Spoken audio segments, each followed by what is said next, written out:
Hello and welcome back to our coverage of the Genesis. We're picking up action.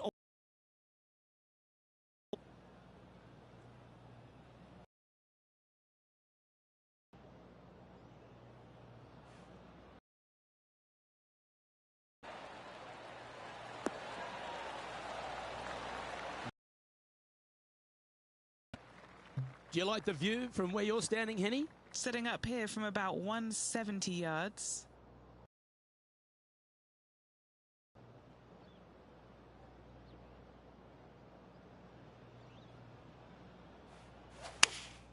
Looks to be going with the 6-iron. All right, we're going with an extra club here. Well, take notes, folks. That's how you do it. Looking for back-to-back birdies here, Luke. And this putt is to move into the top 5.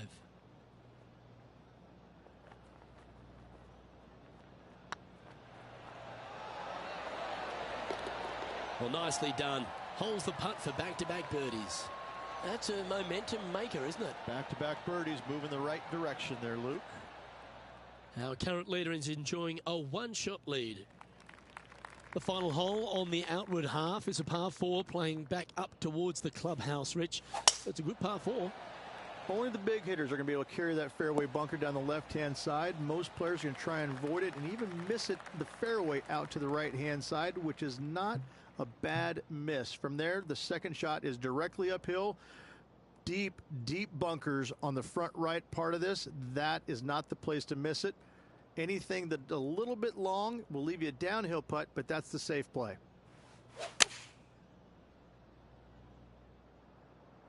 Any bounce to the left here would be helpful. Yeah, not a bad shot, that one. Lining up the birdie putt here.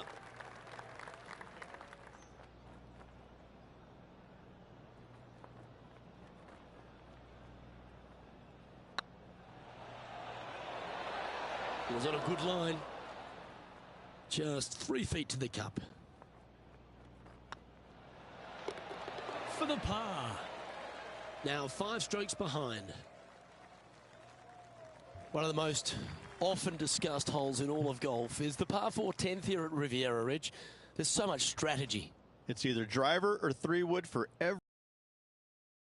Better be good with distance because this green is very narrow. Nothing as beautiful as a tiny fade. Oh no, is that heading towards the bunker?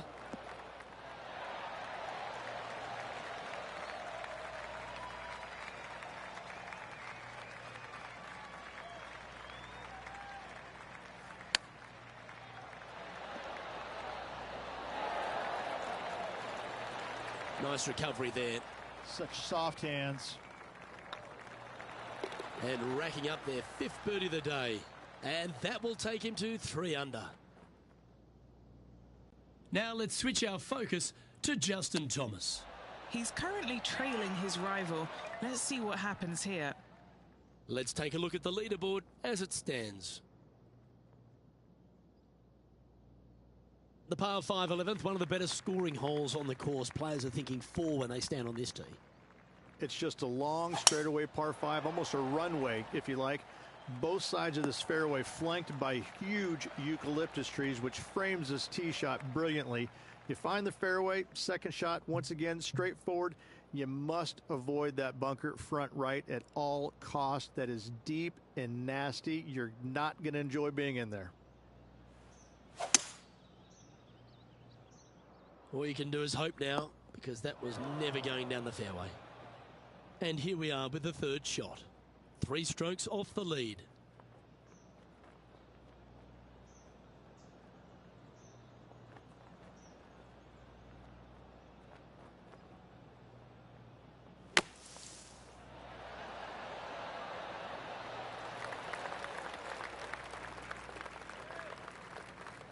Trying to get it to 4 under with this putt.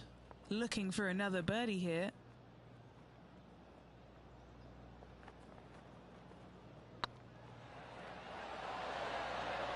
Oh, I love a player with big heart. You've showed plenty there.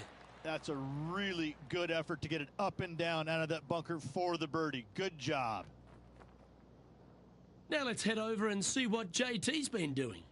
Who'd have thought we'd see this? He is behind his rival. Can he do the catching up that's necessary? Let's take a look at the leaderboard.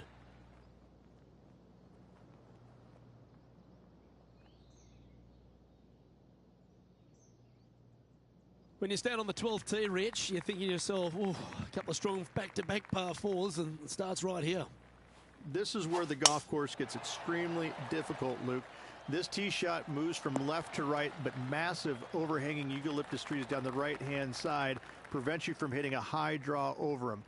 Once you're in the fairway, though, your second shot is to a green that's really not as big as it should be for such a long hole. And there's a famous tree just short and left of this green, Bogey's tree. Not because of the score, because Humphrey Bogart used to sit there and just watch everybody butcher this hole. This would be a momentum saver here, getting this up and down.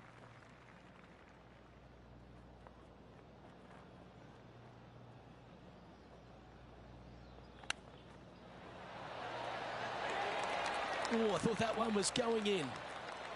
And just a little bit of clean-up work remaining on this hole. And he finds himself in a tie for third.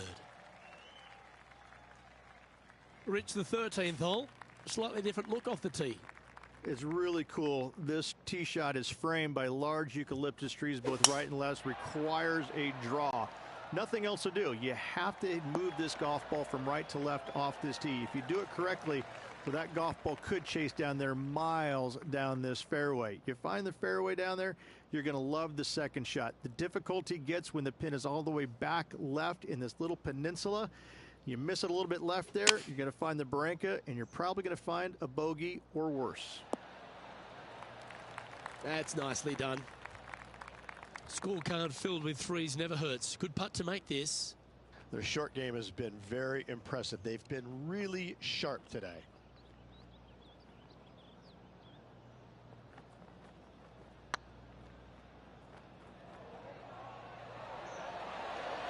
Ooh.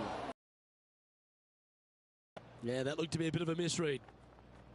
And this one is for his par. And there it is. And this effort by Justin Thomas. He's currently trailing his rival. Let's see what happens here. Whew. Take that. That's quality. And with that hole behind us, let's have a look at the contenders and the pretenders.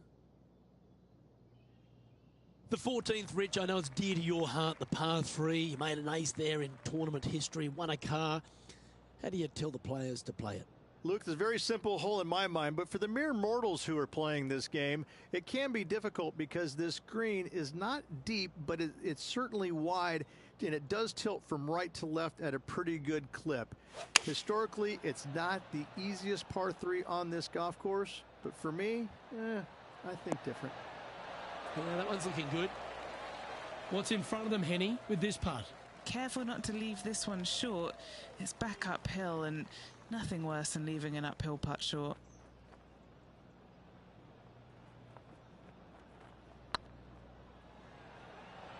Go in. Oh, sensational putt, that one. A big play at the right time, and their rival is now shaking in their boots. Well, I think that warrants another look. Let's see that again. They got their putting boots on here. Look at how this ball rolls end to end. Thing of beauty.